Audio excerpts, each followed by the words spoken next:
ಸ್ವಾಮೀಜಿ, ಪಿತೃಋಣದ ಅರ್ಥ ಏನು? ಹರಿ ಓಂ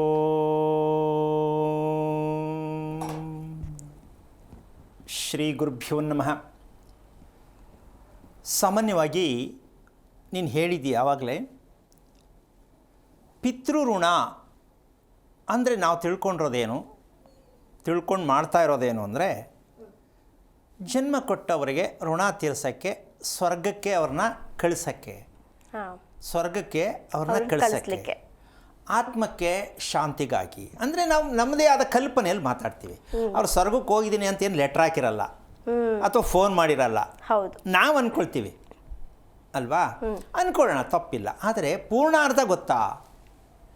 ಇವತ್ತಿನ ವಿಶೇಷ ಅಂದರೆ ಪಿತೃ ಅಂತಕ್ಕಂಥದ್ದು ನಾವೇನು ಹೇಳ್ತೀವಿ, ಋಣ ಅಂತ ಏನು ಹೇಳ್ತೀವಿ, ಅದರ ಸತ್ಯವನ್ನು ನಾವು ತಿಳ್ಕೊಂಡಿದ್ದೀವ ಅನ್ನೋದು ಒಂದು ಯಕ್ಷ ಪ್ರಶ್ನೆ ಆಗಿದೆ. ಅದನ್ನು ವಿವರಿಸಿ ಹೇಳೋಣ. ಹಾಗಾದರೆ ನಾವು ಮಾಡಿರೋದು ಬೇರೆಯವ್ರು ಹೇಳ್ತಿರೋದೆಲ್ಲ ತಪ್ಪ ಅಲ್ಲ, ಅದು ಒಂದು ಭಾಗ, ಅದು ತಪ್ಪಲ್ಲ. ನೀವು ತಿಳ್ಕೊಂಡು ಮಾಡ್ತಾ ಇರೋದು ಪಿತೃಗಳಿಗೋಸ್ಕರವಾಗಿ ಮಾಡ್ತಾ ಇರ್ತಕ್ಕಂಥದ್ದು, ಎಡೆ ಹಾಕ್ತಿರೋ, ತರ್ಪಣ ಕೊಡ್ತಿರೋ, ಏನಂತೀರೋ ಅದು ನಿಮಗೆ ಸೇರಿದ್ದು. ಆದರೆ ಅದು ಒಂದು ಭಾಗನೇ. ಆದರೆ ನೀವು ಅದರಲ್ಲಿ ಪಾಸಾಗಿದ್ದೀರಾ ಅಂತ ಇವತ್ತು ತಿಳ್ಕೊಬೇಕು. ಯಾವುದರಲ್ಲಿ? ಇವ್ರು ಮಾಡ್ಕೊಂಡು ಬಂದಿರತಕ್ಕಂತಹ ಪಿತೃಋಣಕ್ಕನುಸಾರವಾಗಿ ಪಿತೃ ಕಾರ್ಯವನ್ನು ಮಾಡ್ತಾ ಇದ್ದೀವಿ ಅಂತ ನೀವು ಅಂದ್ಕೊಂಡಿದ್ದೀರಾ, ಮಾಡ್ತಾನೇ ಇದ್ದೀರಾ. ಆದರೆ ನೀವು ಅದರಲ್ಲಿ ಪಾಸಾ ಫೇಲಾ ಅಂತ ತಿಳಿಸ್ಬೇಕು ಅಂತ ಈ ದಿನದ ಕಾರ್ಯಕ್ರಮದ ಉದ್ದೇಶ. ಅದರಲ್ಲಿ ನೀವು ಪಾಸ್ ಆಗಿದ್ದೀರಾ, ಫೇಲ್ ಆಗಿದ್ದೀರಾ ಗೊತ್ತಾಗ್ಬೇಕಲ್ಲ. ಹೌದು, ನಾವು ಏನೇ ಮಾಡಿದ್ರು ನಮಗೆ ಗೊತ್ತಾಗಬೇಕು. ಊಟ ಮಾಡ್ತೀವಿ, ತೃಪ್ತಿ ಆಯಿತು, ಖುಷಿ ಆಯಿತು ಅಂದರೆ ಊಟಕ್ಕೆ ನಾವು ತುಂಬ ಹತ್ತಿರ ಆಗಿದ್ದೀವಿ ಅಂತ. ಏನೋ ಅಪ್ಪ ಕೊಟ್ಟರು ತಿಂದೆ, ನನಗೇನು ಕಾಣಿಸ್ತಿಲ್ಲ ಅಂದರೆ ಫೇಲೇ. ಇವ್ರು ಫೇಲೋ ಊಟ ಫೇಲೋ ಗೊತ್ತಿಲ್ಲ, ಅಂತೂ ಫೇಲ್.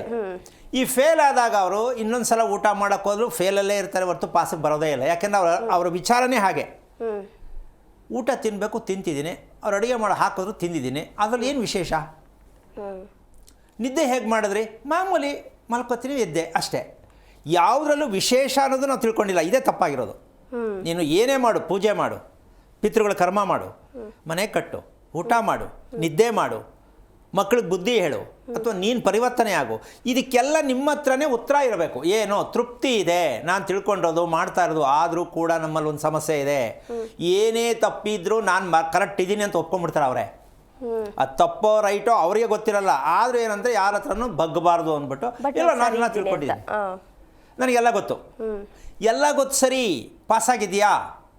ಈ ಪಾಸಾಗಿದೆಯಾ ಅಂತ ಕೇಳೋರಿಗೆ ಕೇಳೋಕ್ಕೆ ಗೊತ್ತಾಗಬೇಕು. ಏನು ಪಾಸಾಗಬೇಕು ಅಂತ ಅವ್ರು ಕೇಳಿಬಿಟ್ರೆ ಇವನು ದಬ್ಬೆ ಆಗಬಾರ್ದು. ಇವತ್ತು ನಾವು ಹೇಳೋದು ಪಾಸಾಗಿದೆಯಾ ಫೇಲ್ ಆಗಿದೆಯಾ ಅನ್ನೋದಕ್ಕೆ ಉತ್ತರ ಕೊಡೋಣ ಅಲ್ವಾ?